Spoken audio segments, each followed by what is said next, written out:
Soyez les bienvenus.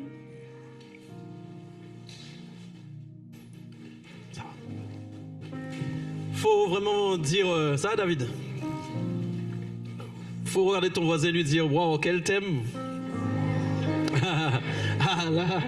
Ah oui. Je suis sûr que tu n'es pas venu pour rien. Ça, c'est clair. Parce qu'on va aborder ce soir vraiment quelque chose vraiment de très, très, très spécial. L'Église a besoin vraiment de comprendre, reconnaître qui est l'esprit de Jézabel. Donc, c'est pas un message. Donc, n'oubliez pas déjà, il y aura 3 sessions, d'accord? Donc, ce soir, c'est la première. Mais pour que vous puissiez aller au bout des choses, il faut être présent sur les 3 vendredis qui vont se succéder pour que vous puissiez recevoir pleinement toute la révélation. Avant d'enseigner sur ce thème, j'ai d'abord quelques conseils à donner. Avant, ok? Premièrement, nous ne faisons pas l'apogée, enfin nous ne donnons pas gloire aux esprits méchants. Surtout pas. Donc même si on choisit un thème qui parle de l'esprit de Jézabel, c'est pas pour élever son esprit, cet esprit, ok? C'est pas pour lui donner gloire, ok? Nous donnons gloire uniquement à Jésus-Christ. Mais c'est important de pouvoir parler des manigances, des stratégies que le diable s'emploie à mettre en place pour nous combattre et nous empêcher d'avancer. Deuxièmement, l'autre conseil que je veux donner qui est très important ce soir, surtout, alors, je vais essayer d'aller doucement et de décortiquer tranquillement un peu la parole par rapport à cet esprit. Mais attention, n'allez pas commencer à penser, ah, le frère là a l'esprit de Jézabel. Ah, la sœur là a l'esprit de Jézabel. Non. Alors, non, oui. Parce que, je vous explique, les esprits ont des points communs. Écoutez ce que je vous dis, les esprits ont des points communs. Donc, tu peux trouver des traits, des aspects dans l'esprit de Jézabel que tu peux retrouver dans la vie de quelqu'un, mais ça ne veut pas dire forcément que cette personne a l'esprit de Jézabel. Et aussi, ce n'est pas un enseignement pour que vous ayez de la méfiance les uns envers les autres et commencer à vous dire waouh, lui là, je sais pas. Ok, donc je veux que vous gardiez bien à l'esprit que ce que Dieu veut faire à travers cet enseignement, c'est d'abord vous donner une parole révélée pour que vous-même vous sachiez en fait détecter cet esprit. L'autre conseil que je vais vous donner qui est très important, n'oubliez pas que nous parlons d'un esprit et non pas d'une personne. Parce que quand on dit par exemple l'esprit de Jézabel, d'accord, c'est pas que l'esprit s'appelle Jézabel, ok? Et quand vous dites l'esprit de Jésus par exemple, ok, c'est pas que l'esprit s'appelle Jésus, c'est le Saint-Esprit. Donc on dit l'esprit de quelqu'un. Est-ce qu'on est d'accord? Donc Jézabel, c'était une personne au même titre que toi tu l'es avec un prénom, mais il y avait une manifestation démoniaque dans cette personne. Donc un esprit méchant, un esprit mauvais, un démon qui se manifestait dans la vie de cette femme qui était Jézabel. Et au fil du temps, c'est un nom qui est resté. Donc quand on parle de l'esprit de Jézabel, on peut juste le repérer et savoir de qui on parle. Ok? On est ok sur ça? Donc comprenez bien que voilà, nous sommes venus pour combattre le monde des esprits. Nous ne combattons pas la chair et le sang. Nous combattons le monde des esprits.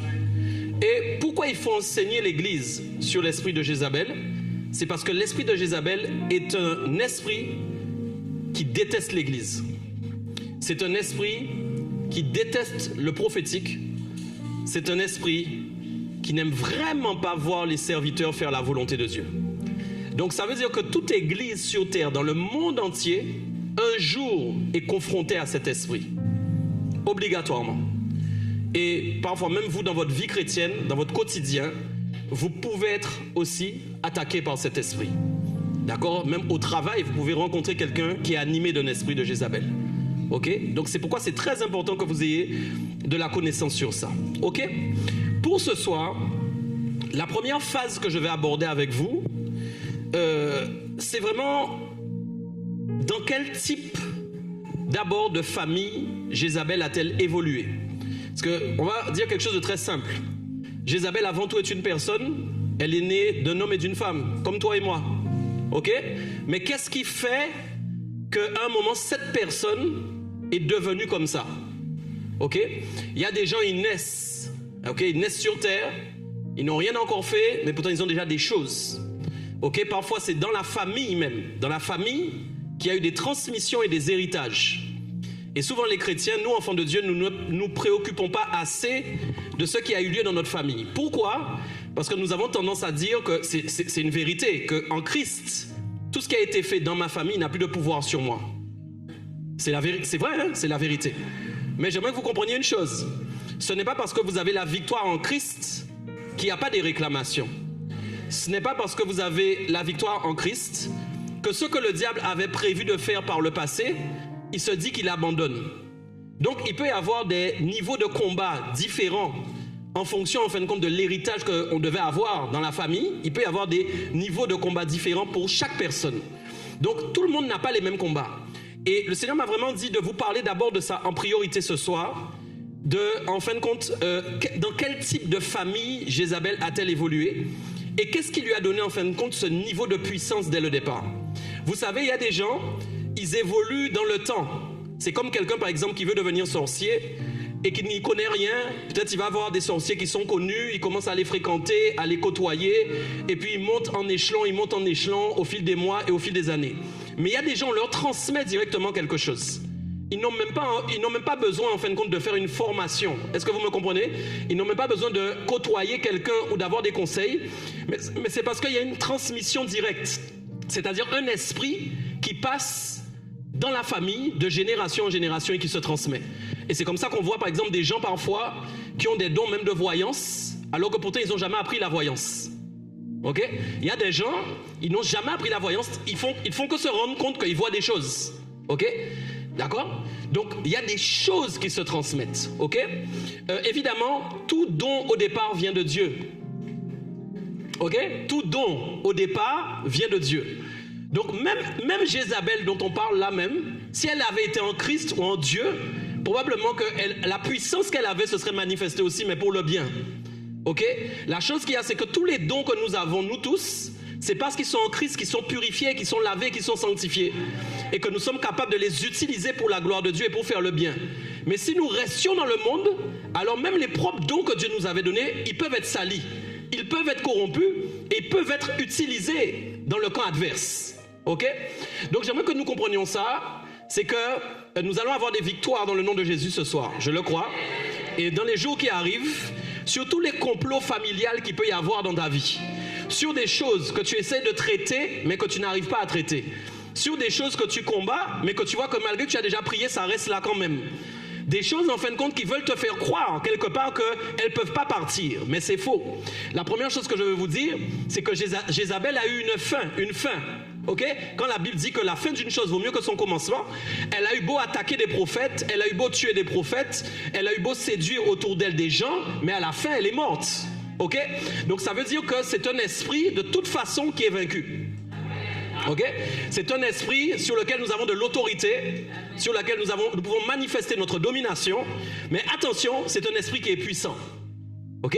Je sais parfois les gens ont peur de dire que des démons sont puissants. Non, les démons ont de la puissance. Ouais, les démons ont de l'autorité. La Bible parle des autorités, des dominations, des esprits méchants, des princes des ténèbres. Donc il y a plusieurs catégories. Donc vous ne pouvez pas se dire par exemple qu'un esprit méchant a la puissance d'une autorité ou qu'une autorité a la puissance d'un esprit méchant. Ils ont une autre catégorie et ils ont une puissance totalement différente. L'autre chose que je voulais vous dire, c'est que quand j'ai commencé à prier pour ce thème, pour ce message, j'ai été combattu moi-même. Ok? Donc je veux, même là déjà dans l'atmosphère, je sais qu'il y a une opposition. Là, au moment où je commence, je la sens l'opposition. Je sens l'atmosphère. Pourquoi? Parce que le diable sait que ce que je vais dire ce soir-là est très ennuyeux et très embêtant. Ok? Donc c'est un esprit qui n'aime pas être dévoilé. Jézabel n'aime pas être dévoilée. C'est un esprit qui se cache très bien. Quelque temps avant sa mort, la Bible nous enseigne qu'elle a mis du fard et tout, je sais pas si c'est fard à paupières ou rouge à lèvres, mais elle s'est maquillée en fait. Ok? C'est un esprit qui sait se maquiller, c'est un esprit qui sait donner un autre visage, en fin de compte, pour passer correctement. Donc c'est un esprit qui n'aime pas être démasqué du tout. Il n'aime pas qu'on démasque ses œuvres. Il ne veut pas que tu saches comment il fonctionne. Ok? Parce que c'est un problème pour lui. Donc même pendant que je préparais le message, j'ai senti l'oppression. J'ai senti les intimidations de ne pas le faire, de ne pas enseigner. J'ai senti tout ça, ok? Parce qu'il y a quelque chose de spécial avec cet esprit, ok? Alors, on va prendre la parole ce soir pour commencer. Et on ira spécifiquement, vous pouvez prendre vos Bibles, dans 1 Roi chapitre 16, versets 25 à 32. Pourquoi nous allons là? Parce qu'il y a un début à toute chose et que je dois vous expliquer l'origine en fin de compte de cette femme. D'où est-ce qu'elle tire ses origines? D'où est-ce qu'elle tire sa puissance? D'où est-ce qu'elle tire son héritage? Ok? 1 Roi chapitre 16, les versets 25 jusqu'au verset 32. Ok? Alors, je vais commencer à lire. Vous êtes prêts? Vous êtes prêts? 1 Roi 16, versets 25 à 32. C'est bon? Ok, j'y vais. Omri fit ce qui est mal aux yeux de l'Éternel. Dis avec moi Omri. Dis avec moi encore Omri. Dis encore Omri. Omri fit ce qui est mal aux yeux de l'Éternel, et il agit plus mal que tous ceux qui avaient été avant lui. Il marcha dans toute la voie de Jéroboam, fils de Nébat, et se livra au péché que Jéroboam avait fait commettre à Israël, irritant par leurs idoles l'Éternel, le Dieu d'Israël. Dis avec moi Jéroboam. Dis encore Jéroboam. Dis encore Jéroboam. Ok, donc on peut lever la tête et on va regarder la parole après. Donc la parole de Dieu parle ici de deux personnes. La première c'est Omri, la deuxième c'est Jéroboam. Ok, on dit ici que Omri a fait ce qui était mal aux yeux de l'Éternel. Donc déjà, premièrement, on voit que c'est quelqu'un qui ne fait pas la volonté de Dieu et qui fait ce qui ne plaît pas à Dieu. Mais deuxième point, regardez bien, c'est écrit encore, il a agi plus mal que tous ceux qui avaient été avant lui. J'aimerais vous dire quelque chose. Quand des gens ont dit que vous faites ce que Dieu n'aime pas, mais qu'en plus on vous dit que vous faites encore plus mal que ce qui a été avant vous, ça veut dire que c'est une dimension supérieure encore de désobéissance. Donc Dieu avait déjà un niveau qu'il observait de désobéissance de la part des serviteurs, mais il observait un niveau encore plus élevé dans la vie de cet homme. Il a fait plus mal que ses prédécesseurs, d'accord? Et la parole de Dieu dit quoi? Il a marché dans toute la voie de Jéroboam, fils de Nébat, qui se livra au péché que Jéroboam avait fait commettre à Israël, irritant par leurs idoles l'Éternel, le Dieu d'Israël. Donc la première chose que je veux vous montrer, c'est que je veux vous parler d'abord de Jéroboam, ok? Donc, il y a quelque chose que vous devez retenir qui est très important ici, c'est que la plupart des personnes, en fin de compte, qui ont désobéi à Dieu et qui ont fait des mauvaises choses, connaissaient la volonté de Dieu. Ça, c'est un point très important. En fait, ne croyons pas que quand ces personnes-là agissent, elles ne connaissent pas la volonté de Dieu. C'est ça qui est grave le plus souvent. C'est qu'en fait, elles ont connaissance du peuple de Dieu, elles savent qui est le peuple de Dieu, elles ont même entendu parler de ce que le Dieu de Moïse a fait avec son peuple. Okay? Donc ce ne sont pas des personnes qui sont innocentes, okay? Et qui ne savent pas ce qu'ils font. Mais il y a eu comme une bataille, en fait, entre le culte que Dieu voulait instaurer sur la terre et une bataille en fait avec le culte que Jéroboam voulait instituer. Une chose que je veux vous dire, une des techniques qu'on voit ici et que Jéroboam a manifesté, c'était plutôt que de chasser en fin de compte juste le peuple de Dieu, ou plutôt de l'écarter, c'est plutôt de garder le peuple de Dieu et de mettre dans le culte de Dieu des choses qui ne sont pas de Dieu. Quelqu'un me suit toujours ou pas? C'est-à-dire que en fait, l'église, par exemple, est là normale. Tu sais que c'est une église chrétienne évangélique, ok? Tu sais que les gens parlent en langue et tout, mais à l'intérieur, il se passe quelque chose. Il y a un esprit qui arrive à mettre des choses en place dans l'église sans qu'on s'en aperçoive, mais qui en fin de compte déconnecte du vrai culte qu'on doit rendre à Dieu. Retenez bien ce que je suis en train de dire en premier lieu ici. Et Jéroboam, il a institué des choses. Qu'est-ce qu'il a fait? Il a voulu concurrencer le culte de Dieu. Retenez bien une chose qui est prioritaire. Satan veut toujours concurrencer Dieu. Satan est toujours en concurrence avec Dieu. C'est-à-dire, il veut en gros dire, je vais voir si j'arrive à capter le peuple de Dieu et à les faire m'adorer en fait. C'est ça qu'il dit. Et Jéroboam a fait une chose qui est importante. Il a en fait instauré donc des cultes, il a mis des veaux d'or, vous aviez entendu parler des veaux d'or, d'accord? Et il a transformé en fin de compte le lieu du culte. Mais ce qui est important, c'est qu'il a pris des choses qu'il y avait dans le culte que Dieu avait installé. Par exemple, vous savez qu'il y avait les prêtres lévites à l'époque. Les prêtres devaient entrer dans le lieu très saint, vous savez tout ça. Et ils faisaient tous les sacrifices et tout ce qu'il fallait pour que le peuple soit sanctifié. Vous connaissez tout ça. Mais lui, par exemple, il a pris une chose, il a pris aussi des prêtres. Mais ce n'était pas des lévites, ok? C'était des prêtres païens, d'accord? Mais il a fait comme une copie, en fait, de ce que Dieu avait instauré dans un seul but, séduire même des chrétiens. Ok, vous me suivez toujours? Ce qui est important de comprendre et de retenir d'abord dans la base, c'est que le but du diable, c'est souvent de nous faire... La Bible dit, il se déguise en ange de lumière, ok? Il se déguise en ange de lumière. C'est-à-dire qu'il a la capacité de prendre l'apparence de quelque chose qui est de Dieu. Et toi, il te faut aller en profondeur pour voir réellement que ce n'est pas de Dieu. Donc souvent, en fin de compte, la séduction et la manière d'opérer pour séduire l'Église, ça va être quelque chose de subtil. Et parfois, ils ont pris même les mêmes noms, les mêmes mots pour que ça ressemble à Dieu. Ok? Rappelez-vous d'une chose importante, Dieu avait dit à son peuple qu'il fallait absolument qu'il fasse attention à ne pas se mélanger aux puissances étrangères. Donc même quand ils s'étaient déplacés pour aller à Canaan par exemple, ok, Dieu les avait mis en garde de ne pas mettre en pratique ce que les Cananéens mettaient en pratique dans leur culte. Parce que Dieu savait qu'ils pouvaient être séduits. Est-ce qu'on est d'accord? Ça va toujours? Ok, ça c'est vraiment mon introduction que je fais pour que vous puissiez comprendre la chose.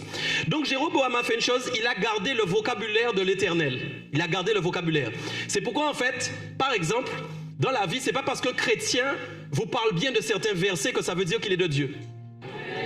Ouais, ça ne veut strictement rien dire. Ce n'est pas parce que quelqu'un a le vocabulaire de Dieu. Ça, c'est une grande tromperie. Hein. Le diable peut avoir le vocabulaire de Dieu, mais que le cœur de cette personne n'est pas à Dieu du tout. Hein. Je vous le dis. Ouais. Qu'il y a de l'idolâtrie dans son cœur, qu'il y a du péché dans son cœur, mais pourtant la personne a le vocabulaire de Dieu. Ok? On peut même mettre en place des choses qui sont des choses de Dieu, mais qu'au fond, il n'y a pas le cœur de Dieu à l'intérieur. Ok? Ça va toujours? Ok, donc vous avez vu, on a parlé de Jéroboam. Je continue dans le texte. Donc dans 1 Roi 16, et là au verset 27, le reste des actions d'Omri, ce qu'il a fait et ses exploits, cela n'est-il pas écrit dans le livre des chroniques des rois d'Israël? Omri se coucha avec ses pères et il fut enterré à Samarie. Vous suivez toujours? Vous suivez toujours? Est-ce que vous suivez toujours? Et Akab, son fils, régna à sa place. Donc Akab, c'est le fils de qui? Akab, c'est le fils de Omri, d'accord? Et on nous dit que Omri a fait des choses plus graves que ses prédécesseurs. On nous dit que Omri a repris ce que Jéroboam a instauré. Est-ce qu'on est d'accord toujours? Et on voit que maintenant, quand Omri s'en va, son fils Akab prend la relève, ok? Au verset 29, qu'est-ce qui est écrit? Akab, fils d'Omri, régna sur Israël la 38e année d'Asa, roi de Juda. Akab, fils d'Omri, régna 22 ans sur Israël à Samarie. Vous suivez toujours? Continuons, lisons ensemble. Akab, fils d'Omri, fit ce qui est mal aux yeux de l'Éternel, plus que tous ceux qui étaient avant lui. Est-ce que tu vois quelque chose? Donc regarde bien. Degré de désobéissance, degré de péché, on dit qu'Omri a fait plus grave déjà que ceux qui l'ont précédé. Donc il a monté le niveau. Maintenant, quand Omri meurt, Akab prend la place d'Omri et on nous dit quoi? Akab a fait encore pire que ses prédécesseurs. Ok, ça va toujours? Donc on voit que quand il y a déjà aussi une transmission, il y a une montée en gamme dans ce que le diable instaure dans le culte païen. Ok? Ça reste pas un niveau comme ça monte en puissance, ça monte en puissance. C'est là où on voit que les esprits, les démons, pour monter en puissance, ont besoin de transmission. Allô? Un démon a besoin de transmission, ok? Plus il est transmis à des fils, à des filles, plus il est transmis par des pères, et plus en fin de compte la culture reste, mais surtout la puissance démoniaque augmente, ok? Il n'y a pas de récession ou de régression, ça devient de plus en plus puissant. Ça va? Ok. Regardez bien une chose, donc c'est très intéressant, c'est un aparté, de voir que si ça fonctionne pour le diable, ça fonctionne aussi pour Dieu. Plus nous faisons le bien et plus normalement en fin de compte notre culte doit devenir puissant. Est-ce que vous comprenez ça? C'est ça en fait, c'est une bagarre, c'est un combat, c'est une lutte entre deux cultes. C'est une lutte entre deux types d'adoration. C'est une lutte entre deux types de dieux, un faux Dieu et un vrai Dieu. Est-ce que ça va toujours là? Donc je veux que vous compreniez ça c'est vraiment la base, c'est le socle de l'esprit de Jézabel. Vous devez comprendre que le socle, c'est la bataille entre un faux Dieu et un vrai Dieu. Vous retrouvez ça par exemple à l'époque de Pharaon. Pharaon était un faux Dieu, Dieu était le vrai Dieu. Est-ce qu'on est toujours d'accord? Vous retrouvez ça dans beaucoup de batailles dans la parole de Dieu. Il y a toujours une lutte entre le vrai Dieu et le faux Dieu. Et qu'est-ce qui se passe? Le vrai Dieu veut toujours démontrer qu'il est le vrai Dieu. Ok? C'est pas fini. Donc on voit une chose, Akab, fils d'Omri, donc verset 30, va faire ce qui est mal aux yeux de l'Éternel, plus que tous ceux qui étaient avant lui, mais lui il va rajouter encore autre chose. Il ne va pas s'arrêter à ça. Le verset 31 dit, et comme si c'eût été pour lui peu de choses de se livrer au péché de Jéroboam, en gros, c'était déjà énorme de voir qu'il savait tout ce que Jéroboam avait institué. Et il avait entendu parler aussi du peuple de Dieu, mais malgré qu'il était déjà dans ce domaine-là, comme si ce n'était pas suffisant pour lui, qu'est-ce qu'il a fait? La parole de Dieu, et c'est la première fois qu'on nous parle de Jézabel dans la Bible, il dit, donc c'eût été pour lui peu de choses de se livrer au péché de Jéroboam, fils de Nébat, il prit, lisons ensemble, pour femme Jézabel, fille d'Eth-Baal, roi des Sidoniens, et il alla servir Baal et se prosterner devant lui. Ok? Alors là, c'est très important. Ce qui se passe, c'est qu'en fait, il va y avoir une montée en puissance à cause de l'alliance qui va être faite. Ok? C'est-à-dire que deux types d'alliances vont se rejoindre. D'un côté, l'alliance de Jéroboam, de l'autre côté, l'alliance de Jézabel. Vous me suivez bien? D'un côté, l'alliance de Jéroboam, de l'autre côté, l'alliance de Jézabel. Vous savez, quand il y a alliance, il y a partage en fait de bénédictions et de ressources. Ok? Je vous prends un exemple. Quand tu t'es marié avec ta femme ou ton mari, qu'est-ce qui se passe? Vous avez un partage, qu'on le veuille ou pas. Donc si ta femme est riche, tu as des richesses en plus. Si elle est pauvre, tu vas être un peu plus pauvre parce qu'il va falloir l'aider. Si ton mari est pauvre, si tu es plus riche, madame... Non, mais est-ce que vous me suivez bien? Parce qu'il y a un partage à cause de l'alliance des ressources. Et même parfois, au-delà du partage des ressources qu'il peut y avoir, il y a un partage de ressources spirituelles. Parfois, le fait que le mari, par exemple, ou la femme se marie, peu importe, mari ou femme, hein, ça, peu importe, se marie avec quelqu'un qui a une famille qui pratique beaucoup la sorcellerie, alors même que le mari n'était pas dans ce combat-là, il se retrouve dans un nouveau combat. C'est normal. Parce que l'alliance fait que vous faites une seule chair. Si ta femme a des combats à cause de sa famille, tu auras ces combats-là aussi à cause de ta femme. Mais non, mais les amis, c'est logique en fait. Tu n'es plus seul avec tes propres réclamations. Il y a un partage de réclamations, il y a un partage de combat, il y a un partage qui est là. Et donc vous combattez ensemble, c'est normal, ok? Donc quand vous prenez d'un côté l'alliance de Jéroboam, qui avait déjà institué en fait un système pour que le lieu de culte soit changé. Rappelez-vous, je vous ai dit, Jéroboam, le but, je paraphrase que vous compreniez, le but, c'était de transformer le culte du vrai Dieu par un culte à un faux Dieu. Donc on prend les mêmes principes, on prend des prêtres, on prend tout ce qui va avec, on fait croire que c'est un Dieu qui n'est pas le vrai Dieu, mais on fait croire que c'est un Dieu qui fonctionne. Et surtout, on leur fait croire qu'ils pourront avoir des choses grâce à ce Dieu-là.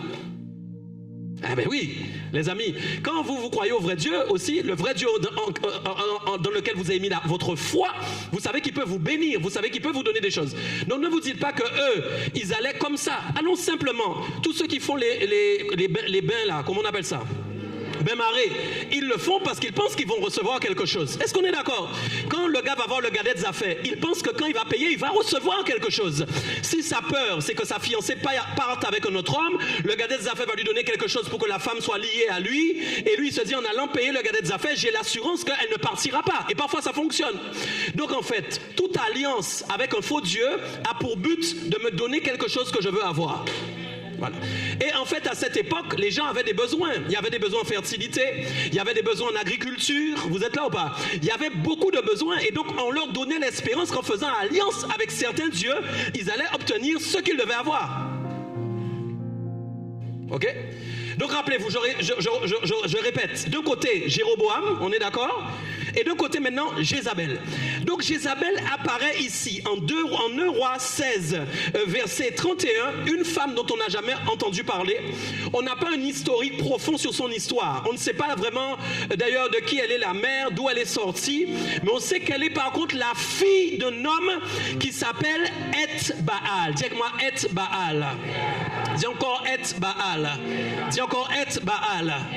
Ok, donc on sait que son père s'appelle Eth-Baal. Déjà, dans Eth-Baal, il y a Baal. Ok, et si vous le prenez en hébreu, ça veut dire avec Baal. Donc le nom déjà de son père, c'est en fait toute une institution. Le nom de son père, c'est tout un programme. Le nom de son père, c'est tout un système qui a été mis en place en fin de compte par cet homme. En réalité, il n'est pas là comme ça par hasard. C'est quelqu'un qui connaît le culte de Baal, c'est quelqu'un qui a la maîtrise du culte de Baal, c'est quelqu'un qui s'est enseigné sur le culte de Baal, c'est quelqu'un qui peut donner un héritage à ses enfants par rapport au culte de Baal pour qu'il y ait une transmission et que ça continue de père en fils et que ça ne s'arrête pas. Donc Ed Baal, qui est-il? Vous devez noter ça. Ed Baal, c'était un roi païen et un prêtre. Un roi païen et un prêtre, en réalité. D'accord? Rappelez-vous d'une chose, quand il y a leur culte, il y a toujours des prêtres. Vous n'avez jamais remarqué que ça existe toujours? Eh bien oui les amis, ça existe toujours. Il y a des grands prêtres sorciers, on les appelle des grands prêtres. Oui, ça existe toujours. Dans tous les systèmes de sorcellerie qui existent, il y a des prêtres. Les prêtres, ce sont ceux qui ont le haut niveau, d'accord? Ce ne sont pas les petits, d'accord? Les grands prêtres, ce sont ceux qui sont aux commandes, qui ont une relation avec le diable plus rapprochée. Ok? Donc selon des sources historiques importantes, Ed Baal était donc le prêtre de Baal, ok? Et notez bien toutes ces informations que je vous donne. Il a fait une chose, il a assassiné le roi qui était en place pour prendre le pouvoir. D'accord? Donc il est devenu en fin de compte roi, mais pas parce qu'on l'a nommé roi. Il a fait assassiner le roi pour prendre le pouvoir. J'aimerais déjà que vous regardiez déjà une des premières particularités de l'esprit qui anime Ed Baal. Ed Baal aime le pouvoir. Ed Baal veut diriger. Ed Baal veut être un leader. Ed Baal veut diriger un territoire. Et il ne se contente pas donc d'avoir seulement l'envie de diriger. Il va plus loin. Il est prêt à tuer pour obtenir quelque chose. Il est prêt à tuer quelqu'un pour obtenir une place. Et déjà, j'aimerais donc vous en parler parce que c'est un premier trait qu'on va retrouver chez Jézabel. Il y a des gens, quand vous commencez... Alors, l'enseignement de ce soir, c'est pour que vous fermiez les portes au nom de Jésus. J'explique pourquoi, parce que l'esprit de Jézabel est un esprit. Et que c'est un esprit qui se déplace. Cet esprit, en fait, quand il se déplace, il va chercher une faille dans ton cœur pour t'utiliser. Vous n'êtes pas forcément... Quand nous parlons de l'esprit de Jézabel, ça ne veut pas dire forcément que quelqu'un est possédé par l'esprit de Jézabel seulement. Quelqu'un peut être possédé par l'esprit de Jézabel. Jézabel était elle-même possédée par cet esprit. D'accord? Je ne sais pas dans le ciel quel nom le diable lui avait donné quand il l'a convoqué, mais cet esprit-là l'avait possédée. Elle était manipulée, menée par cet esprit, dirigée par cet esprit. Mais maintenant, quelqu'un peut, être comme Jézabel, avoir l'esprit de Jézabel, être quelque part, mais côtoyer des gens qui ont des portes ouvertes dans certains domaines, et l'esprit peut influencer. Je ne sais pas si vous m'avez compris. Faites la différence entre la possession et l'influence. La possession, c'est quand en fin de compte on prend le contrôle de votre esprit et qu'on vous contrôle de A à Z. L'influence, c'est quand un esprit est là et qui vous influence dans certains domaines de votre vie. L'influence, ça touche au domaine de l'inspiration. Donc je répète, une des premières choses que vous devez voir, si vous sentez dans votre cœur que vous avez de la jalousie par rapport à quelqu'un qui a une place que vous voulez avoir, vous devez absolument fermer cette porte. Vous devez absolument fermer cette porte. Parce que si vous côtoyez quelqu'un qui a l'esprit de Jézabel et que vous avez de la jalousie dans votre cœur envers quelqu'un et que vous voulez sa place, cet esprit peut vous manipuler. Ok, ça va toujours? Parce qu'en fait, la chose, c'est que les esprits se manifestent à partir du moment où on leur ouvre une porte. C'est-à-dire qu'on leur donne la capacité de nous inspirer, de nous faire quelque chose. Tout esprit peut être autour de toi, mais à partir du moment où toi, il n'y a aucune porte ouverte, il ne pourra rien faire. Mais oui. S'il vient pour t'utiliser dans un domaine mais qu'il ne le trouve pas en toi, il ne peut pas le faire. On m'a entendu? Quel que soit le domaine, la méchanceté, s'il ne trouve pas de méchanceté en toi, il ne pourra rien faire. S'il veut te rendre jaloux mais qu'il ne trouve pas de jalousie en toi, il ne pourra rien faire. C'est pourquoi la Bible dit de protéger son cœur plus que toute autre chose, parce que c'est de là que viennent les sources de la vie. Mais si les sources de la vie viennent du cœur, les sources de la mort viennent du cœur aussi. Ok, donc retenez bien, la première chose que j'ai dit, Ed Baal, père donc de Jézabel, assassine le roi en place pour prendre le pouvoir. Donc il est devenu roi de Sidon, d'accord? Mais il n'est pas devenu roi parce qu'il a été nommé, il est devenu roi parce qu'il a commis un assassinat, d'accord? Et il a cumulé deux choses, la religion et le pouvoir politique, d'accord? Et c'est pourquoi l'esprit de Jézabel est beaucoup dans la politique.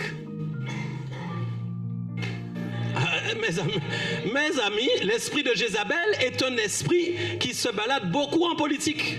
Parce que c'est un esprit qui aime le pouvoir. C'est un esprit qui aime le pouvoir, l'autorité. Vous comprenez ça? Ok, ça va. Donc nous continuons toujours. Donc il n'est pas seulement un roi qui a été donc nommé par assassinat, mais il est aussi le représentant du système de Baal. C'est-à-dire c'est lui, en fin de compte, qui est le prêtre en fait du système de Baal à un moment. D'accord? Et qu'est-ce que c'est que Baal? Je vais vous en parler. On utilise Baal pour obtenir la pluie, pour les récoltes et pour obtenir en fin de compte du succès. Donc quand en fait les gens faisaient le culte à Baal, ils avaient l'assurance en fin de compte qu'il allait avoir la pluie et que leur récolte allait être touchée. Je vous montre une chose, je peux aller avec vous, j'ouvre une parenthèse. Écoutez bien, c'est très important. J'ai vu ça en lisant et je dis waouh, c'est fort. Pour vous montrer comment en fin de compte cet esprit n'aime pas l'onction prophétique. J'aurai l'occasion d'en parler plus en fin de compte dans les jours qui vont arriver. Mais l'esprit de Jézabel n'aime pas les prophètes. Et c'est pourquoi elle a fait tuer beaucoup de prophètes. Mais si nous ramenons ça à notre époque, ce n'est pas seulement le prophète. Parce qu'à l'époque, rappelez-vous qu'il y avait des prophètes, mais il n'y avait pas d'apôtres. Il y avait des prophètes, mais il n'y avait pas des docteurs. Écoutez-moi bien, il n'y avait pas les 5 ministères. Donc l'esprit combattait les prophètes parce qu'on parlait que des prophètes. Mais à ramener ça aujourd'hui, il combat aussi les apôtres, il combat les pasteurs, il combat les docteurs, il combat les évangélistes. Il s'en fiche que ce ne soit pas une casquette prophète, d'accord? Parce que dans les 5 ministères, vous avez l'onction prophétique qui fonctionne dans les 5 ministères. Si j'évangélise par inspiration prophétique. Si je m'occupe du pâturage, je m'occupe du pâturage par inspiration prophétique. Quand je suis apôtre, c'est par inspiration prophétique que je bâtis aussi. Est-ce que vous me suivez toujours? Donc c'est important de comprendre que, en fait, je vais vous dire ça en mot plus simple. Il n'aime pas en fin de compte l'onction prophétique. Il n'aimait pas les prophètes, mais il s'en fichait du peuple. Pourquoi? Parce que les gens n'étaient pas prophètes. Les gens n'avaient pas l'onction prophétique. Sois avec moi s'il te plaît. Les gens n'avaient pas l'onction prophétique. Rappelez-vous que quand Moïse, il y a eu des gens qui se sont mis à prophétiser, on est venu lui dire, il y en a qui prophétisent, fais-les arrêter. Et Moïse a dit, pourvu que tous prophétisent. Mais ce n'était pas encore l'époque de l'onction prophétique pour tout le monde. Donc Jézabel était en fin de compte en train de tirer uniquement sur les leaders prophètes. Mais maintenant, à notre époque actuelle, l'onction prophétique est donnée. Donc parce qu'il y a prophétique dedans, il y a les prophètes dedans aussi. Donc même toi, ta propre vie aussi est dangereuse pour Jézabel. Donc quand l'onction prophétique est sur toi, Jézabel ne t'aime pas. Jézabel ne veut pas que tu prophétises. Jézabel ne veut pas que tu aies l'inspiration de Dieu. Non, non, Jézabel ne veut pas ça. Elle déteste l'inspiration prophétique. Pourquoi? Parce que l'inspiration prophétique, c'est le seul moyen de combattre sa propre inspiration. L'inspiration prophétique, c'est le moyen d'avoir la révélation des mystères des choses qu'elle est en train de mettre en place. L'inspiration prophétique, c'est le moyen de discerner qui est quelqu'un, pas par rapport à ce qu'il te montre, mais par rapport à ce qu'il est réellement. L'onction prophétique, c'est la révélation de la parole. Quand il n'y a pas l'onction prophétique, il n'y a pas de révélation de la parole. Quand il n'y a pas d'onction prophétique, il n'y a pas de discernement des esprits. Quand il n'y a pas d'onction prophétique, il n'y a pas d'orientation, il n'y a pas de direction quand il n'y a pas d'onction prophétique. L'onction prophétique est un canal puissant que Dieu utilise pour que l'Église grandisse. Ça va? Donc regardez bien. Donc, elle a tué beaucoup de prophètes. Ah oui, et la chose qui m'a touché, j'ai dit, waouh, c'est très, très fort, Seigneur. J'ai dit, ils allaient vers Baal et ils attendaient que la pluie tombe. Ils pensaient qu'en allant vers Baal, la pluie allait tomber, ils allaient avoir du succès dans leurs entreprises. Leur culture allait être bénie, ok? Qu'est-ce que Dieu fait? On aura le temps de lire ça. Qu'est-ce que Dieu fait avec Élie? La première chose qu'il fait avec Élie.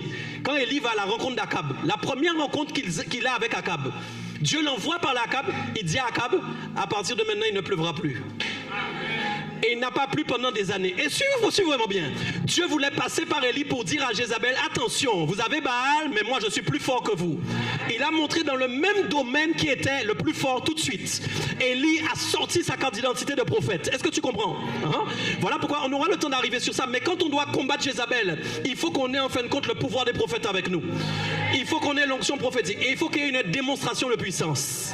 Ouais, c'est démonstration de puissance contre démonstration de puissance. Tu commences à... Voilà par quoi tu as commencé avec Élie. Ouais. Il a dit, ok, ils vont sur le domaine de la pluie, on va aller dans le domaine de la pluie aussi. Ils vont dans la pluie, on va aller dans la pluie aussi. Ils veulent aller dans le feu, on va aller dans le feu aussi. Ils veulent aller chez les sorciers, on va aller aussi avec notre inspiration, avec les voyants de Dieu, amen. Avec les prophètes de Dieu, amen.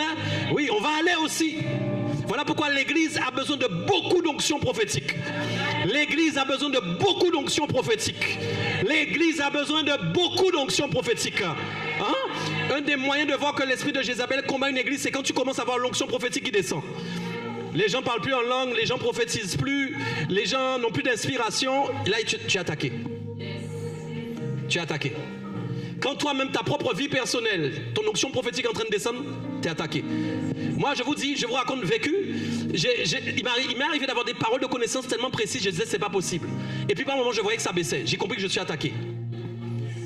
Parce que le diable ne veut pas que tu puisses donner à quelqu'un une délivrance par une parole de connaissance. Le diable, c'est que quand tu vas donner à quelqu'un une parole de connaissance, la personne va être touchée par Dieu. Il va dire, comment cette personne peut me dire quelque chose sur ma vie alors qu'elle ne me connaît pas? Ça, c'est l'onction prophétique. Ok? Ça, c'est l'onction prophétique. Donc, il combat l'onction prophétique. Ça va? Et parfois, dans la famille dans laquelle vous êtes né, il y avait déjà un esprit de Jézabel et vous entrez en Christ. Écoutez ce que je dis. J'ai dit, parfois dans la famille où vous êtes né, il y avait déjà une influence d'esprit de Jézabel. Vous n'avez rien encore fait. Vous arrivez en Christ, vous êtes baptisé du Saint-Esprit, mais rien ne sort. Vous avez le Saint-Esprit, vous allez à l'église, vous voyez les gens prophétiser, vous dites aspirez aux dons les meilleurs et il va vous donner selon son bon vouloir. Mais vous, il n'y a rien qui sort, c'est pas normal, vous êtes combattu. C'est pas normal. C'est pas normal que vous ne prophétisiez pas, ok? C'est pas normal. C'est pas normal que vous avez le Saint-Esprit, mais il n'y a pas d'onction prophétique qui se manifeste en vous. C'est pas normal. Il se peut que dans la famille même, il y ait des esprits qui sont convoqués pour tuer en fin de compte votre onction prophétique. Il se peut qu'on ait dit, lui, il ne sera jamais prophétique. Il se peut que eux, on ait dit, eux, ils ne manifesteront jamais l'onction prophétique. Ouais. Ça va? Ok. Donc on était à où? On était à, comment il s'appelle encore son nom bizarre lui? Edbal. Ok. Donc vous avez compris, il a assassiné le roi pour prendre la place du roi, c'est bon? Ok. Edbal incarne le culte de Baal. Il l'incarne, c'est-à-dire il est le porte-parole du culte de Baal. Je vais vous donner quelques détails sur le culte de Baal, au-delà du côté la pluie, etc., le succès et tout ce qu'on a dit. Le culte de Baal, c'était aussi la fertilité. Ok, le culte de Baal, il y avait une croyance qui disait que les gens vont être fertiles. Plus ils pratiquent le culte de Baal, plus il y aura de la fertilité. L'autre promesse aussi qui est importante d'en parler, c'est qu'il y avait aussi de la prospérité promise par le culte de Baal. Ils vont s'enrichir, ils vont être prospères. Tout ça, Baal le promettait. Mais il y a une chose encore qui est venue en plus, c'est la sexualité qui est devenue un rituel. En fait, Baal a mis en place vraiment tout un système de débauche. Et tout tournait autour du sexe. C'est-à-dire, il y avait des débauches sexuelles, il y avait de l'immoralité sexuelle, et ils avaient mis ça au centre de leur culte. J'ouvre une parenthèse encore. Si, en fait, vous ouvrez la porte, en fait, à l'immoralité sexuelle, par exemple, que vous avez des rapports alors que vous n'êtes pas marié, par exemple, parce que, je ne sais pas, vous faites des choses, je ne vais pas citer que vous connaissez, il y a des enfants ici ce soir, mais attention, parce que si vous rencontrez un esprit de Jézabel, il va vous pervertir. Ouais. Ils ont sali en fait la sexualité à travers le culte de Baal pour qu'il n'y ait plus de sexualité morale, comme Dieu l'avait établi en fait. Pourquoi? Parce qu'en fait, le diable avait compris que dans la sexualité, il y a des portes d'entrée beaucoup plus puissantes. Quand les gens en fin de compte se mettent ensemble dans des rapports, vous le savez, ils s'unissent en fait. Ok? Et les transferts qui se passent, les transferts qui se font sont beaucoup plus faciles. Donc Satan avait bien compris le système. Il s'est dit qu'en mettant en place le culte de Baal autour de la sexualité, il allait transmettre en fin de compte aux gens qui pratiquent le culte de Baal beaucoup plus facilement ces démons. Vous comprenez ou pas? Et regardez la différence. Là où Dieu nous dit, nous, soyez le mari d'une seule femme, soyez femme d'un seul mari, vous êtes là ou pas? Et que les gens vont dire, mais c'est bizarre, comment tu peux tenir toute ta vie avec la même femme et le même mari? Regardez, votre chien même ne comprenait pas ça. Non, c'est vrai. Mais attends, mais c'est... Rappelle-toi quand tu étais païen, est-ce que tu comprenais que tu peux vivre toute ta vie avec la même personne? Peut-être il y a un 5% qui le pense, qui avait une vocation de prêtre et de bonne sœur. Mais ça veut pas dire... vous êtes... Non. Mais la plupart des gens, à 80%, les gens disent, mais ça va être compliqué cette affaire. Mais quand vous venez en Dieu, il y a quelque chose qui s'illumine dans votre cœur, dans votre esprit, avec la parole de Dieu, qui vous fait comprendre en fait que vous pouvez être avec une même personne pendant toute votre vie. Ça c'est waouh, ça c'est waouh. Donc ça c'est tout le contraire du culte de Baal, vous comprenez? Et ce que Dieu met en place. Là où Dieu dit, moi je veux le mariage, mari d'une seule femme, mari d'un seul homme, ils ont dit non, au contraire, couchez tous ensemble, faites tout ce que vous voulez. Ok? C'est pas grave. Ok? Donc ce que je vous dis aujourd'hui ce soir, immoralité sexuelle, vous devez fermer ça à double cadenas. Même si vous êtes seul, même si vous êtes célibataire, ne tombez pas au nom de Jésus. Même si vous êtes seul, n'allez pas faire des bêtises. Non, je vous parle sérieusement. Parce que, en fait, je vous dis que quand vous ouvrez une porte, c'est pour qu'il y ait plus de démons, c'est pas pour qu'il y ait moins. Ouais. Ça va? Ok. Donc, Ed-Baal, qui était donc le père de Jézabel, je disais, il a transmis quelque chose à Jézabel. La Bible ne parle pas de l'enfance de Jézabel. Moi, j'aurais été curieux de connaître son enfance. J'aurais été curieux. Mais ce que je crois, c'est que quand la Bible dit que quand Akab a fait pire que ses prédécesseurs, et que comme si ça ne suffisait pas, il s'est marié avec Jézabel, ça veut dire qu'elle était déjà à un niveau. Hein?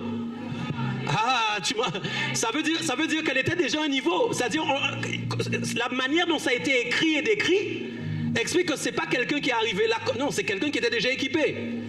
C'est quelqu'un qui avait déjà les techniques, le programme, tout ce qu'il fallait.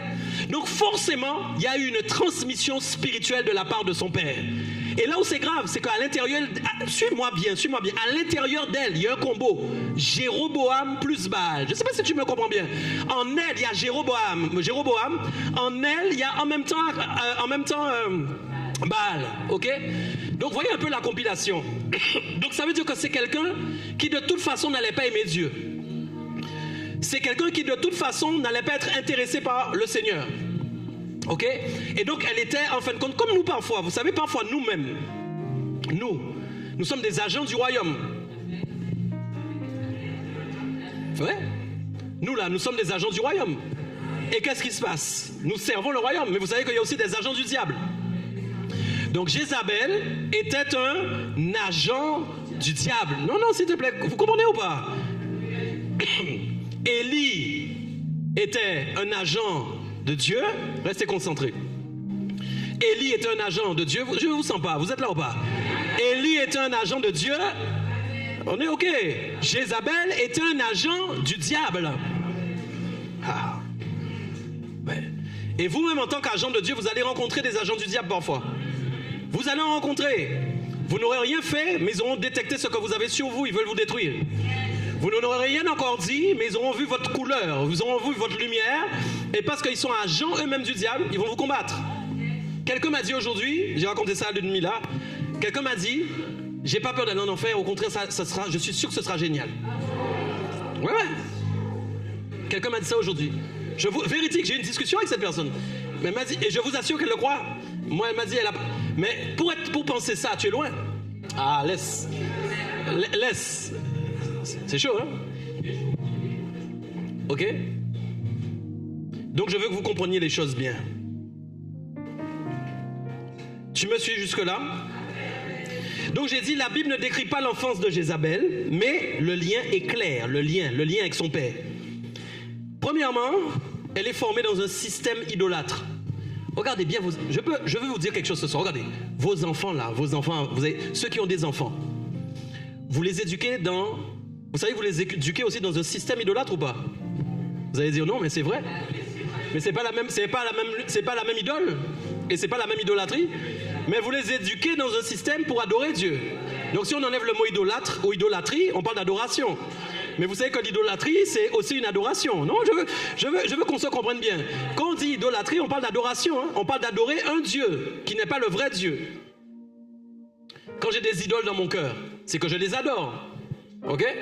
Donc quand vous éduquez vos enfants dans le système, par exemple, dans lequel vous êtes en train de les éduquer maintenant, n'ayez pas peur, même s'ils ne sont pas d'accord, tôt ou tard, ils vont servir le Seigneur comme vous. Parce que vous les aurez éduqués dans un système. Ce système, c'est quoi? Ça s'appelle le sacerdoce. C'est-à-dire, vous avez fait alliance avec Dieu, et à cause de votre alliance avec Dieu, vos enfants bénéficient de la même alliance. Donc peut-être ils n'en veulent pas encore, peut-être ils ne la comprennent pas encore, peut-être c'est difficile pour eux, mais ils sont dans l'alliance avec vous. Dieu ne les voit pas en dehors de l'alliance. Hein? Hey, sois avec moi s'il te plaît. Dieu ne les voit pas en dehors du cercle, hein? Même s'ils te disent ils vont sortir du cercle. Ah ouais, tu seras là au moment voulu, tu seras dans le cercle. D'ailleurs tu n'en sortiras jamais, tu ne le sais même pas, tu crois que tu es dehors. En fait tu es comme le fils prodigue, tu vas revenir tôt ou tard, mais tu seras dans le cercle. Pourquoi? parce que tu l'as éduqué dans un système. Mais c'est la vérité. Le royaume est un système, les amis, c'est normal. Un système où tu lui dis il faut prier, un système où tu lui dis il faut jeûner, un système où tu lui dis il faut adorer, un système où tu lui dis il faut aller à l'église. Tu l'éduques dans un système. Ok? Et Jézabel, c'est malheureux pour elle, mais elle a été éduquée, instruite dans un système qui était le système de Baal. Donc dites-toi bien une chose, elle ne connaissait rien d'autre. Eh oui, elle connaissait rien d'autre. Ok. Donc, elle est formée dans un système idolâtre, d'accord, où il y a énormément de violence et de manipulation. Énormément, retenez bien ces mots-là, c'est très important. Il y a beaucoup de violence et de manipulation. Ok. Même quand on dit que Baal a pris la place du roi, c'était un meurtre, mais il y avait aussi de la manipulation. Ok. C'est pas tout. Jézabel, en fait, c'est une exportation du système. C'est la continuité du système. C'est-à-dire, Jézabel est celle qui va continuer le travail à la place de son père. Ouais, c'est ça la réalité. Elle va continuer le travail. Ok? Et son rôle est très stratégique dans l'histoire de la Bible. Vous allez le voir. Pourquoi? Parce qu'elle va infiltrer Israël d'une manière particulière par alliance matrimoniale avec Akab. Ouais, comment on infiltre en fin de compte? Soyez avec moi. Comment on infiltre en fin de compte une église? C'est qu'on salit S''A'2'L''I'.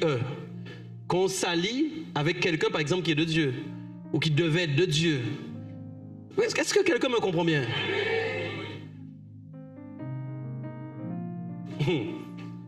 C'est pourquoi dans le domaine des relations, il faut que vous soyez extrêmement prudent. Parce qu'en fait, la façon de s'infiltrer, c'est la relation. Il ne peut pas y avoir d'infiltration sans relation.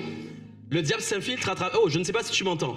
Le diable s'infiltre à travers les relations. Non, mais c'est la vérité. Regardez bien dans le monde politique, j'ai vu des gens qui n'étaient pas francs-maçons, qui ont été amenés à devenir francs-maçons, pourtant ils ne l'étaient pas, mais juste parce qu'en fait, ils côtoient quelqu'un dans la politique qui est haut gradé dans la franc-maçonnerie. Par exemple, François Hollande a été mis en on l'a fait entrer dans la franc-maçonnerie. Pourtant, quand tu dis François Hollande, on parlait du président de la France, de la République. Et la personne qui l'a fait entrer était plus basse que lui. Tu n'as pas compris. Mais parce qu'ils se connaissent. Tu comprends ce que je veux te dire? Parce qu'ils se connaissent. On peut infiltrer un secteur simplement parce qu'on a une relation avec quelqu'un. Ok? On peut corrompre quelqu'un parce qu'on a une relation avec cette personne. Ok? Donc c'est pour que le diable puisse s'infiltrer en fin de compte dans le peuple de Dieu, il faut absolument qu'un de ses agents s'allie avec quelqu'un. Et ouais. Ok, ça va toujours? Ok, donc elle infiltre Israël surtout. Elle contamine le sommet du pouvoir. Pourquoi elle va contaminer Akab? Ça c'est problématique. Elle va réussir à contaminer Akab. On aura le temps de voir ça, ok? Et puis, elle arrive à introduire le culte de Baal dans le royaume. D'accord? Donc c'est une guerre spirituelle par alliance. C'est ce que je vous ai dit. Il y a une guerre spirituelle par alliance. Je peux vous prouver comment elle a réussi à installer. Regardez bien. Elle l'a fait. Juge chapitre 2 verset 11 nous dit, jusqu'au verset 13, écoutez bien. Juge chapitre 2 verset 11 à 13 dit: les enfants d'Israël firent alors ce qui déplaît à l'Éternel et ils servirent les Baals. Vous êtes avec moi ou pas? Ils abandonnèrent l'Éternel, le Dieu de leur père, qui les avait fait sortir du pays d'Égypte. Et ils allèrent après d'autres dieux d'entre les dieux des peuples qui les entouraient. Ils se prosternèrent devant eux et ils irritèrent l'Éternel. Ils abandonnèrent l'Éternel et ils servirent Baal et les Astartés. Est-ce que vous êtes là? Est-ce que vous avez bien... Non, vous avez lu ce que j'ai dit ou pas? Hey, ne croyez pas que parce que vous êtes chrétien, ça ne peut pas vous arriver. Bon, je vais quelque part avec toi. Écoute, on parle du peuple qui a été délivré de l'Égypte. On parle du peuple qui a vu de la nourriture tomber du ciel. On parle d'un peuple qui a eu des expériences avec Dieu. Comment ils arrivent quelque part et d'un seul coup, la Bible dit, vous avez lu avec moi ou pas? Qu'est-ce qu'il dit? Ils firent ce qui déplaît à l'Éternel. Ils servirent les Baals, c'est-à-dire ils se mettent à adorer les Baals. Ok? Ils se prosternent devant eux et ils irritent l'Éternel. Ils abandonnent carrément l'Éternel et ils servent Baal et les Astartés. Ok? Ça va? Je vais vous parler maintenant. Cette partie est très importante. Vous savez, Satan est très malin. À l'époque, on parle de l'Ancien Testament, le fonctionnement n'était pas le même. Pourquoi il n'y a pas l'église? Dans l'Ancien Testament, l'église n'existe pas. Et qu'est-ce qu'il y a? Il y a un tabernacle, est-ce qu'on est d'accord? Restez concentrés. Restez concentrés. Il y a un tabernacle et il y a un système qui est mis en place par Dieu. Est-ce qu'on est toujours d'accord? Et qu'est-ce qui se passe? L'Ancien Testament a quelque chose de spécial. Il est très provoquant. Il n'y a rien qui est caché. Du feu tombe du ciel. De la nourriture tombe du ciel. Non, non, non. Ouais. La mer s'ouvre en deux. Les plaies de l'Égypte, l'eau se transforme en sang. Non, non, soyez avec moi. Des grenouilles. Tu ne vas pas voir ça maintenant. Donc c'est une époque en fin de compte très dure où on voit Dieu tel qu'il est agir comme il agirait normalement. Donc la manière dont la bataille s'effectue, ou du moins la façon dont elle est présentée, elle est complètement différente qu'aujourd'hui. C'est-à-dire, c'est pas en fin de compte dans un temps de prière où on t'a pas entendu prier. C'est carrément tes voyants vont contre ses voyants. Est-ce qu'on est d'accord? Tu te présentes devant les voyants de Pharaon, et là tu as ton bâton à la main, les serpents sont là, ok, boum, tu cognes. Est-ce qu'on est d'accord? La lutte est physique, la lutte est réelle, elle se voit. Donc même quand Jézabel fait des choses comme un agent satanique, ça se fait aux yeux de tout le monde. Elle tue des prophètes, elle attaque, elle monte des complots, elle fait plein de choses, tout est visible. Mais aujourd'hui, le sorcier est caché dans sa maison. Alors qu'est-ce qui change? J'aimerais que tu comprennes ce qui change. C'est que le combat est le même, mais il ne se présente pas de la même façon. Le combat est le même, mais il n'est pas présenté de la même façon. Tu m'entends bien? Est-ce que vous m'entendez? C'est important. Le combat est le même, mais il ne se présente pas de la même manière. On va pas te dire, va devant le sorcier du coin et puis commence à être comme Moïse devant lui. Non, c'est pas ce qu'on va te dire, ok? On va te dire, l'Éternel combat pour toi, reste en silence. Bon, ok, Seigneur, c'est bizarre, c'est différent. On va te dire, Dieu a dit à moi la vengeance, à moi la rétribution. Attends qu'il te fasse justice. C'est bizarre. Seigneur, moi j'ai vu tes prophètes aller au combat avec les sorciers. Mais il y a quelque chose qui a changé dans l'époque. Pourquoi? Le combat n'est pas présenté de la même façon. Pourquoi? Parce que l'Église existe. Suivez-moi bien, suivez-moi bien, suivez-moi bien. Dans l'Ancien Testament, l'Église n'existe pas. Donc ça veut dire que l'Église, elle est comment? L'Église est composée d'un peuple qui est rassemblé, qui a fait la même alliance. Ce qui nous rassemble ici et qui fait que nous sommes une Église, c'est parce que nous avons fait la même alliance. Nous avons tous choisi Christ. Mais s'il y a quelqu'un parmi nous qui est au même culte, à la même réunion, mais qui n'a pas encore fait alliance avec Christ et qui a fait alliance avec des sorciers, il n'est pas avec nous. Il n'est pas du peuple de Dieu. Est-ce qu'on est d'accord? Pas encore en tout cas. Ce qui fait en fait qu'on est ensemble, c'est qu'on est dans la même alliance. Suivez-moi bien.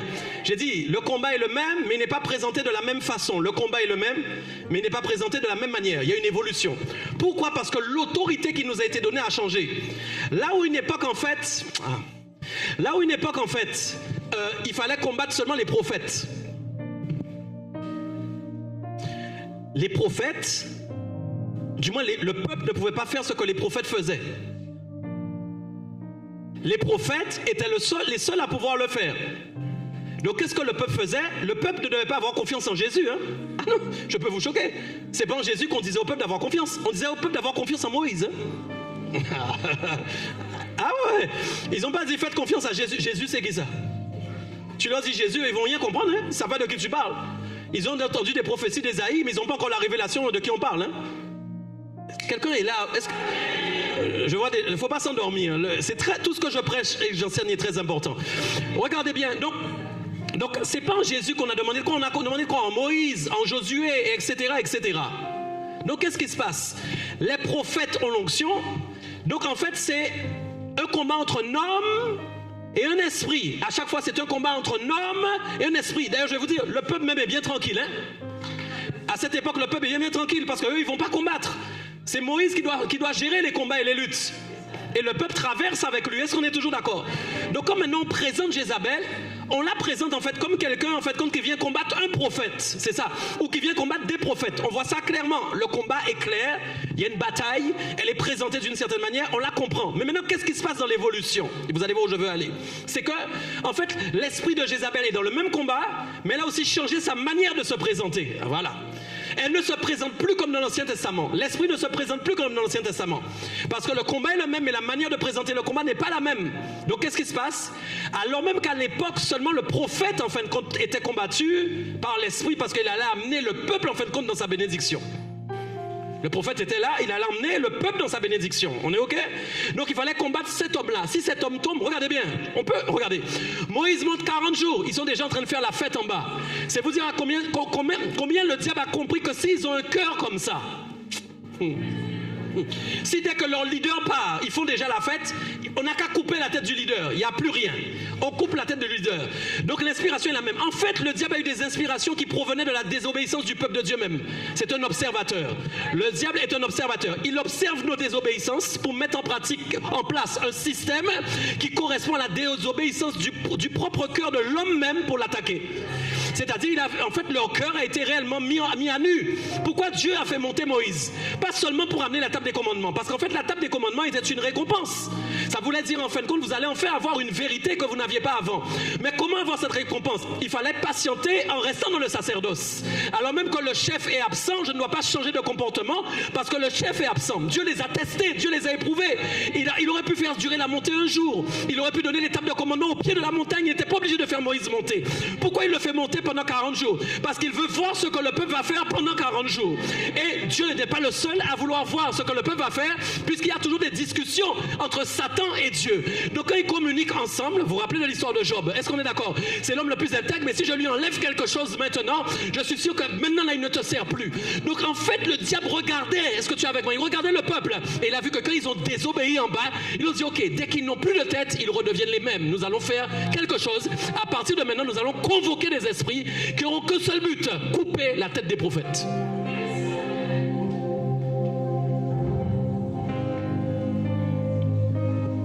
Et la chose qui a dérangé Satan, c'est qu'il voyait que la tête des prophètes devenait de plus en plus puissante.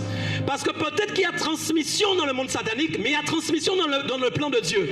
Alors même que Moïse pose la main sur Josué, ne voilà-t-il pas que Josué récupère l'onction qui était sur Moïse? Est-ce qu'on est d'accord? Donc à ce moment-là, la puissance prophétique continue d'augmenter. Donc lui, qu'est-ce qu'il fait? Il sait où Dieu va aller avec l'église. Le diable sait que Jésus va venir un jour. My God. Il sait que Jésus va venir un jour. Il sait en fait que ce ne seront plus seulement un homme, un prophète qui sera appelé, et lui il veut déjà couper la tête du prophète. Alors il s'emploie à combattre chaque prophète qui passe en se disant peut-être qu'à un moment nous allons couper la descendance prophétique et que donc ce qui doit s'accomplir ne s'accomplira pas. Voilà pourquoi Jésus était combattu dès la naissance, parce qu'il était l'accomplissement de la promesse prophétique qui devait s'accomplir dans le Nouveau Testament et qui allait donner la naissance à l'église. Ouais. Et c'est là toute l'histoire. C'est là toute l'histoire, là où elle commence. Tu es là? Et là, comme il savait que s'il coupe des têtes, c'est fini. Alors qu'est-ce qu'il fait? Il fait monter en puissance des esprits. Et il se dit que le seul moyen que les esprits deviennent de plus en plus forts dans l'homme, il faut qu'on ait une répartition dans les familles. Et Baal en faisait partie. Voilà pourquoi elle était un prêtre. Donc quand Jézabel est sortie, elle portait quelque chose de fort. Mes amis, elle portait quelque chose de fort. Elle n'est pas arrivée là vide. Elle portait des choses fortes. Des Jéroboam sont passés, des Baal sont passés, des Omri sont passés, des gens sont passés. Elle a cumulé en fait des mandats. Elle a cumulé des mandats. Voilà pourquoi elle arrive à faire ce que d'autres n'ont pas fait. Elle tue pas un prophète, hein? Mais c'est pas le seul, hein? Des centaines. My God, des centaines. Ce que d'autres ont fait, à elle seule, elle l'a fait. Là où des armées sont venues pour faire des choses, là où des armées sont venues pour tuer des centaines, à elle seule, elle tue des centaines de prophètes. C'est juste pour t'expliquer le niveau où elle est. Je veux continuer sur mon explication. Donc j'ai dit, il s'est passé quelque chose. Dans le Nouveau Testament, il s'est passé quelque chose. C'est que maintenant, quand Christ est venu, il n'y a plus seulement le ministère d'un prophète. Déjà, il y a 5 ministères qui apparaissent, mais à cause de qui? À cause de qui 5 ministères apparaissent? À cause de la naissance de l'Église. Qui est l'Église dont on ne parle pas dans l'Ancien Testament? On parle du peuple de Dieu, on est d'accord? On parle d'un peuple Israël, amen, qui était Jacob, qui a été délivré de l'Égypte et qui devait servir Dieu sur la montagne. On parle d'eux, mais on ne parle pas d'Église. Mais qu'est-ce qui se passe quand Jésus vient maintenant? La naissance de l'Église. Et le problème de la naissance, voilà pourquoi en Apocalypse, on parle encore de Jézabel. Ce que j'ai contre toi, c'est que tu laisses la femme Jézabel enseigner Ah, s'il te plaît, s'il te plaît. Et tu la laisses pervertir mon peuple. Sois avec moi, s'il te plaît. Sois avec moi, s'il te plaît. On voit que l'esprit de Jézabel est là depuis, en fin de compte, dans les rois. Et on la retrouve en Apocalypse. Ça veut dire à la fin, c'est un esprit qui sera là jusqu'au bout. C'est lui qui a été convoqué pour combattre l'église. C'est lui qui a été convoqué pour enlever l'onction prophétique. C'est lui qui a été convoqué pour que tu sois combattu dans ton onction prophétique. Quand maintenant l'église est née, il s'est passé quelque chose qui a changé complètement le combat. Le combat n'est plus celui d'un homme.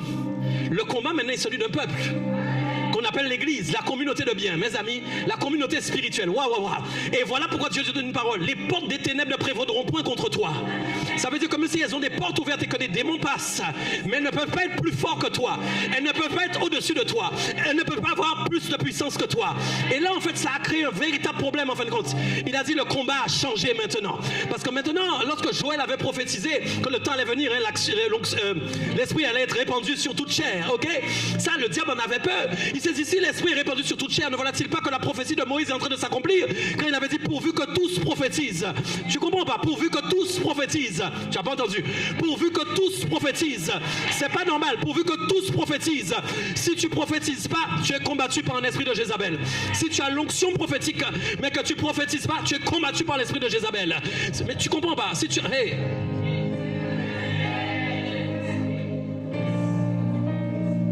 C'est ça. Écoutez, donc comme maintenant l'église est née, l'onction prophétique a été donnée à tous ceux qui ont cru en Christ. Recevez mon esprit. Amen. Recevez mon esprit. Mais quand tu reçois l'esprit, c'est pas pour décorer. Quand tu reçois l'esprit, c'est pas pour décorer. C'est pas seulement pour guérir les malades. Ça, c'est les dons spirituels. Ne confonds pas les dons spirituels. Je parle de l'onction prophétique. Tu es avec moi ou pas? Je parle de l'onction prophétique. Je parle de l'onction prophétique. L'onction prophétique, c'est l'huile dans laquelle il y a la parole de Dieu qu'on fait couler sur toi. Elle est invisible. Elle rend ton esprit inspiré. L'onction prophétique, c'est quand, en fin de compte, la présence de Dieu est sur ta tête et qu'elle te donne des paroles de la part de Dieu pour le monde entier. L'onction prophétique, c'est quand elle est sur ta tête et que les mots qui sortent de ta bouche sont que des mots inspirés par Dieu. C'est l'onction prophétique. C'est pas la guérison des malades, c'est pas les miracles. C'est pas ça dont je parle. L'onction prophétique, c'est quand Dieu peut passer par ta bouche pour dire quelque chose. L'onction prophétique, c'est que quand la parole sort en fin de compte de ta bouche, il se passe quelque chose dans le monde invisible. L'onction prophétique, c'est quand tes paroles peuvent bénir, peuvent toucher, peuvent impacter de la part de Dieu directement. Ça, c'est l'onction prophétique. C'est plus fort que le parler en langue. C'est plus fort que les dons spirituels. Les dons spirituels sont attachés à l'onction prophétique. Elles sont attachées à l'onction prophétique. Tout ce que je fais dans les dons spirituels, dans la pratique des dons spirituels attachés à l'onction prophétique. On est d'accord? Il n'y a pas de manifestation de dons spirituels sans onction prophétique. Est-ce que tout le monde me comprend? Est-ce que tout le monde me comprend? Est-ce que ça va? Est-ce que ça va vraiment? Ok, les dons spirituels donc se manifestent dans l'onction prophétique. C'est comme si on t'a donné une boîte remplie d'huile et que dedans tu enlèves à chaque fois un don et que tu l'utilises pour faire quelque chose. Ok. Donc quand l'église est venue maintenant à ce moment-là, l'église a reçu l'onction prophétique. J'ai dit le combat est le même et le combat se présente d'une autre manière. Vous savez, regardez quelque chose. Pourquoi Dieu ne nous a pas tous envoyés là devant, en fin de compte, les hommes politiques et combattre leurs sorciers? Pourquoi il nous dit pas de le faire? Parce que le combat ne se présente plus de la même manière. Le combat est spirituel et souvent il est secret. Regardez les francs-maçons, vous ne connaissez pas leurs rituels. Pourquoi? Parce que leurs rituels sont cachés. Mais bizarrement, ils se présentent, mais ils ne parlent pas de leurs rituels. Hein? J'ai entendu dire qu'ils sont là tous les vendredis maintenant et disent aux gens, viens pour faire confiance. Tu n'as pas intérêt à tomber dans le piège. Hein? Confiance en soi, maîtrise de soi, estime de soi. Il ne te parle pas de ses rituels. Il te parle en fin de compte de ce qu'il peut te proposer pour que ta vie aille mieux. Sois avec moi, sois avec moi. Tu comprends?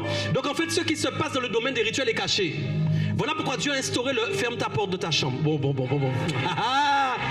Aïe. Voilà pourquoi Dieu a instauré ferme la porte de ta chambre. Parce que dans le ferme la porte de ta chambre, en fait, personne ne sait ce que tu es en train de faire. Ce n'est plus l'époque, en fin de compte, où va dehors et va, en fait, attaquer maintenant les sorciers. C'est je ferme la porte de ma chambre et il se passe des choses. Quand je sors, c'est déjà réglé.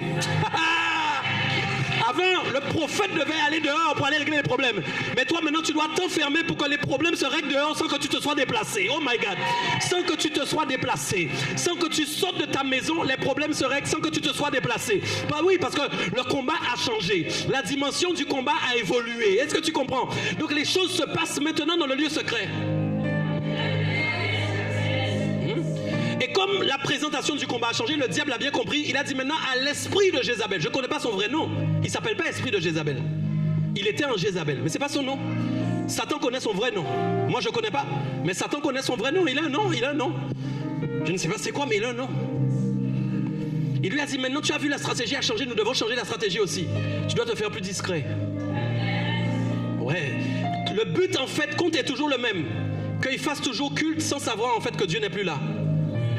Qu'ils fassent toujours culte, qu'ils croient qu'ils ont une relation avec toi alors qu'ils sont détachés de toi. Qu'ils pensent en fait qu'ils sont en train de te servir alors qu'en fait ils sont en train de me servir moi.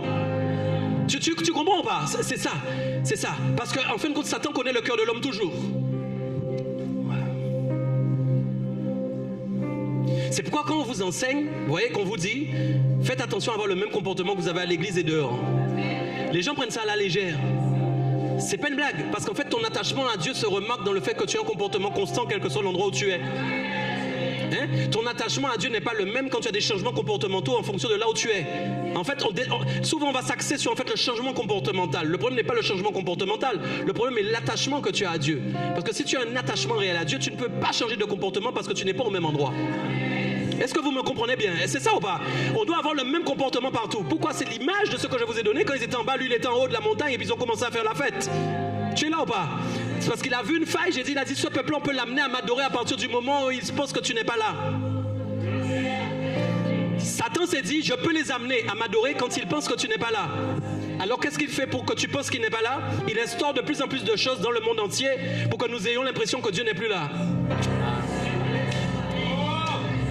Il instaure des choses de plus en plus. Où est-ce que tu vas? Dis-moi où tu vois Dieu aujourd'hui dans ce monde. Moi, dis-moi où tu le vois.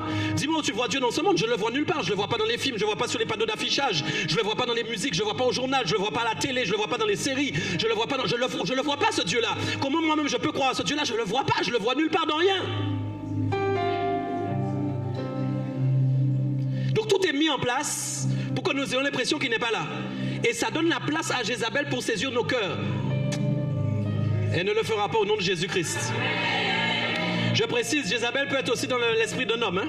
Dans le corps d'un homme. Hein? Attention, parce qu'on dit souvent elle, mais l'esprit est asexué. Hein? Ça va? Ok? Un esprit est asexué. Il n'est pas un homme, il n'est pas une femme. Jézabel peut entrer dans le cœur d'un homme. Jézabel peut entrer dans le cœur d'une femme. Non, c'est un esprit. C'est un esprit. Ce n'est pas un être humain, hein? C'est un esprit. Il est asexué. On est d'accord? Ça va? Ok. C'est très important. Je sens vraiment que c'est là que je dois appuyer ce soir avant la suite. Ça, tu dois faire sur 6 jours, ça. J'aime ça. Écoute, j'ai rien encore dit. Regardez bien. Non, c'est important ce que je vous dis. C'est important ce que je vous dis. Le but de Jézabel, de l'esprit de Jézabel, c'est d'instaurer un culte idolâtre sans que vous le sachiez.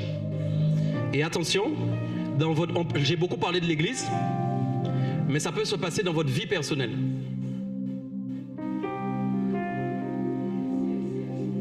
Ouais.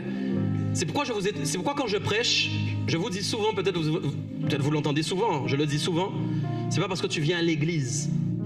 Je vous dis tout le temps, il faut venir à l'église, c'est important. Mais c'est pas le fait que tu viennes à l'église qui prouve que tu es un adorateur.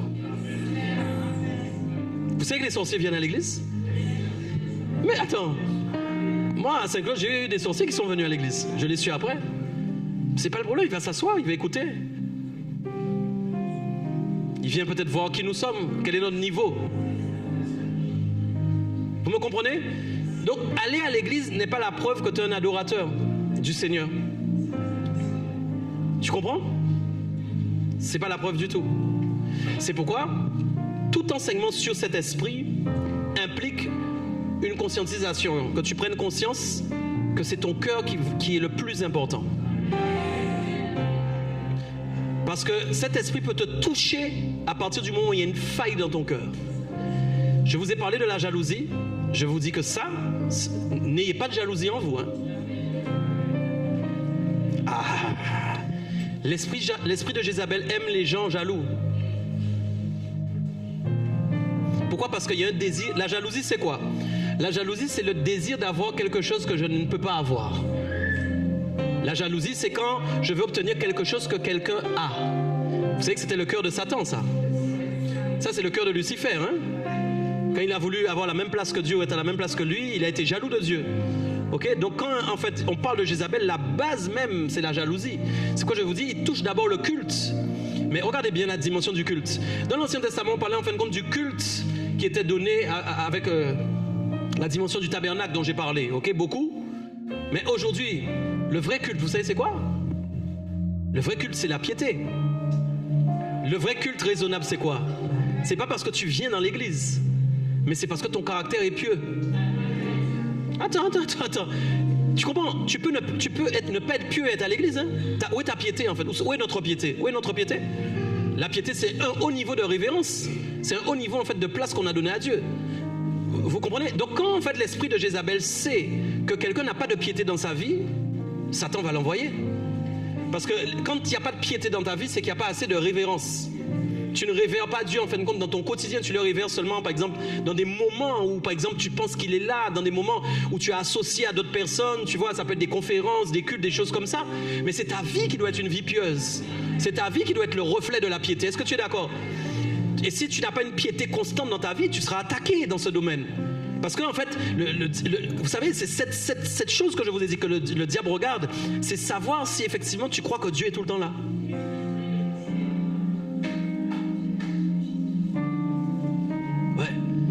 Quand le diable voit que nous pensons parfois que Dieu n'est pas là, que nous vivons sans penser qu'il est là, c'est une opportunité pour lui de nous combattre. C'est une opportunité pour lui de nous convaincre aussi de nous agenouiller devant lui en fait. D'une certaine manière. Comme il peut le faire. Vous savez, il peut vous agenouiller sans que vous le sachiez. Hein? Il peut agenouiller votre cœur sans que vous le sachiez. Vous pouvez avoir dans votre cœur de l'idolâtrie, oui, pour quelque chose. Regardez, la Bible dit on est esclave de tout ce, on est esclave de ce qui a triomphé de nous. Quand quelque chose triomphe de nous, c'est quelque chose qui est incarcéré dans notre cœur qu'on n'arrive pas à retirer. Ça veut dire que je commence à idolâtrer cette chose, cette situation. Vous savez, parfois vous idolâtrez vos problèmes. Non, parce que souvent on a tendance à penser que l'idolâtrie c'est devant les statues muettes. C'est les catholiques, c'est les sites. Non, c'est pas ça du tout. Hein. L'idolâtrie c'est dans le cœur que ça se passe. C'est dans le cœur qu'on sait qui est-ce que tu adores. Vraiment, tu peux chanter sans que ton cœur adore. Ta bouche peut chanter, mais que ton cœur n'adore pas. Ce qui crée ton adoration, c'est ton cœur, c'est pas ta bouche. Et oui, c'est la vérité. Ok, je termine cette dernière partie, j'ai presque fini pour aujourd'hui. On aurait pu rester encore, hein, non? Amen. Donc dans le panthéon là qu'ils avaient, même si Baal n'était pas le plus fort, mais il comptait beaucoup pour eux, d'accord? Donc j'ai dit, ils croyaient qu'il avait le pouvoir sur la pluie, le vent, les nuages, les bêtes, les récoltes, comme je vous l'ai dit, la fertilité. Et surtout, ils étaient sûrs que Baal les protégeait. Et même que c'était un Dieu vengeur. Ok? Donc, ils voyaient vraiment que pour eux, avec Baal, en fin de compte, ils allaient être gardés, ils allaient être protégés. Je vais terminer le message par une partie très importante. Que le Seigneur ouvre notre entendement.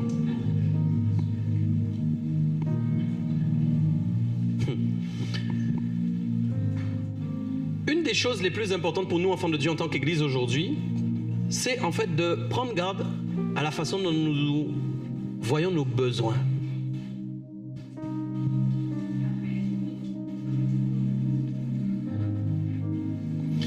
Vous savez, la Bible est claire. Moi, je crois, hein, tu peux ne pas croire, tu peux ne pas être d'accord. Moi, je crois que je n'ai pas besoin de prier pour mes besoins. Ça, c'est ma foi, ma croyance. Moi, je suis convaincu que je n'ai pas besoin de prier pour mes besoins. Je suis convaincu que Dieu sait par avance de quoi j'ai besoin. Il y a autre chose dont je suis convaincu que je vais te dire.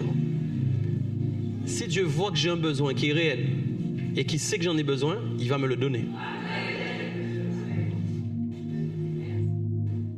Mon Dieu là, c'est pas un Dieu méchant, hein. C'est un bon père. C'est un bon père. Donc, quand j'ai pas encore quelque chose, c'est que c'est pas le temps. C'est que c'est pas encore le moment. Le peuple, en fait, le peuple Israël là, hein, les Juifs là, ils avaient un truc que les gens ont toujours jusqu'à maintenant. Un besoin rapide. Regardez bien quelque chose. Regardez bien. Dieu fait un miracle. Vous êtes là?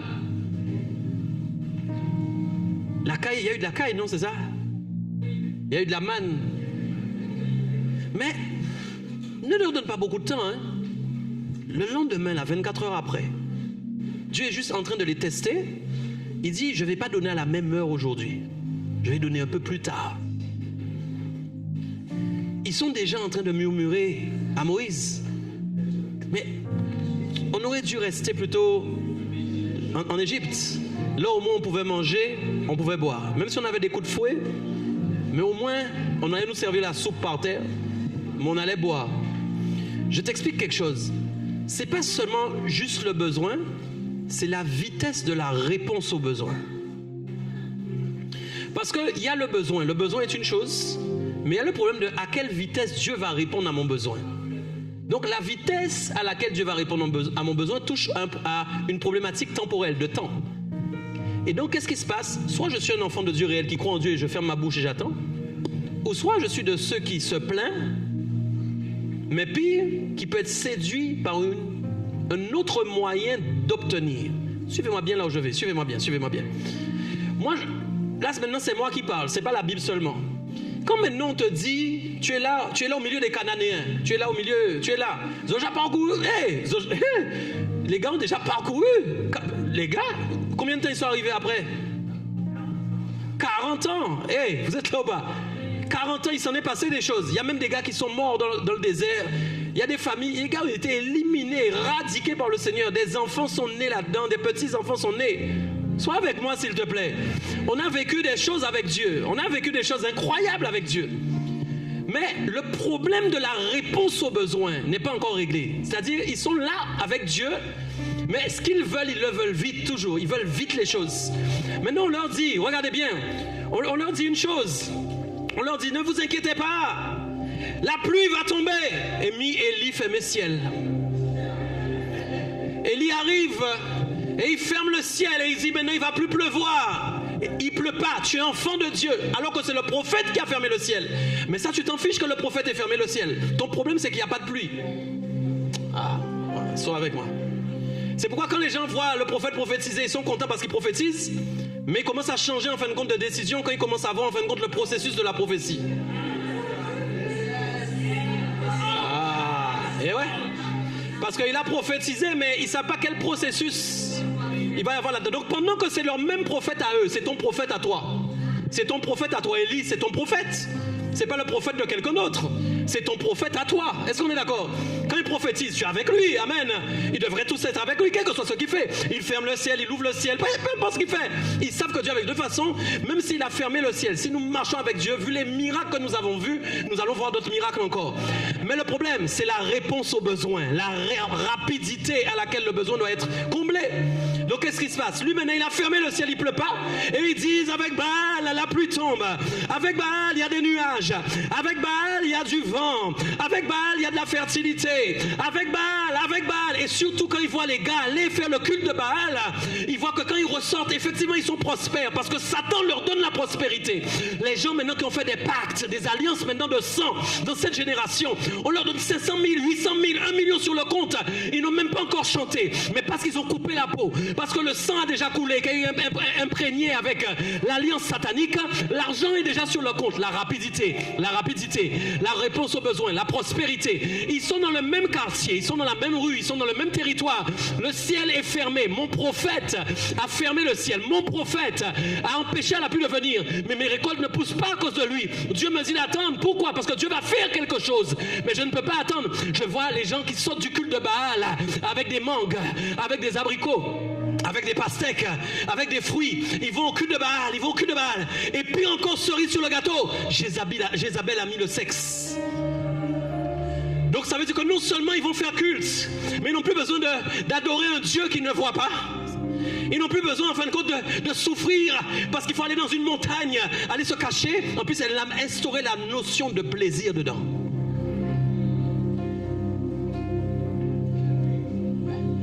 Donc si ta tête n'est pas sur ton épaule, si tu n'aimes pas Dieu réellement, c'est ça le problème. Si Si tu n'aimes pas Dieu réellement, tu es séduit. Je ne sais pas si tu as lu, les enfants d'Israël firent alors ce qui déplaît à l'Éternel. On ne t'a pas parlé d'une personne, hein? Non, s'il te plaît, on ne t'a pas parlé d'une personne. On t'a parlé les enfants d'Israël firent ce qui déplaît à l'Éternel. Tout un peuple, toute une population. Alors voilà ce que je veux te dire. Une des choses, l'esprit de Jézabel vient séduire les gens qui ont un besoin et qui n'arrivent pas à être satisfaits par Dieu avec ce besoin en même temps. Je ne sais pas si quelqu'un a entendu ce que j'ai dit. Parce que le besoin, c'est la satisfaction. Tu vois, tu peux être satisfait par Dieu avec des besoins. Je ne sais pas si les gens ont entendu. J'ai dit, tu peux avoir des besoins. Non, tu peux être satisfait par Dieu avec des besoins. Non, mais c'est important ce que je vous dis là. Je peux être satisfait par Dieu alors que j'ai plein de besoins. Mais quand tu me vois ma vie, je suis satisfait. Toi-même, tu ne comprends pas comment je fais pour être satisfait. Parce que tu vois qu'il me manque ça, il me manque ça, il me manque ça, il me manque ça. Mais pourtant, je suis satisfait. Tu comprends? Je suis satisfait. Comment en fait amener un peuple à aller adorer un autre Dieu qu'ils connaissent et qu'ils savent qu'il n'est pas bon? Parce qu'attends, quand maintenant ils vont verbal, tu sais qu'ils savent que c'est pas bon. Tu imagines quand tu fais que tu sais que c'est pas bon et que tu le fais quand même. C'est parce que tu as laissé ton cœur te contrôler. Quand tu fais quelque chose qui est mal, qui déplaît à l'Éternel, que tu sais que ça déplaît, tes pères t'ont raconté que Dieu même a exterminé les gens de ta famille dans le désert, que tu recommences, tu prends le risque. C'est que tu n'es pas attaché à Dieu réellement. C'est que ton cœur est trop attaché à toi-même. C'est qu'en réalité, tu es encore attaché à ta propre vie. Ça va ou pas?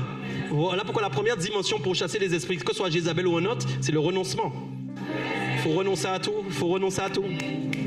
Jézabel peut se tenir devant toi. Si tu es un gars qui a renoncé, elle va te combattre. Ça, on aura le temps de voir comment elle combat. Elle va te combattre. Il n'y a pas de problème. Mais c'est pas grave, tu ne seras pas impacté, même si elle te combat. Parce que tu as renoncé à tout. Il n'y a rien qu'elle peut trouver en toi qu'elle peut utiliser. On est là ou pas? Ça va? Ouais, je dois arrêter, désolé. Non, parce que si j'entame là, le premier point là, non, ça va être trop long. On va se lever, on va prier. Amen.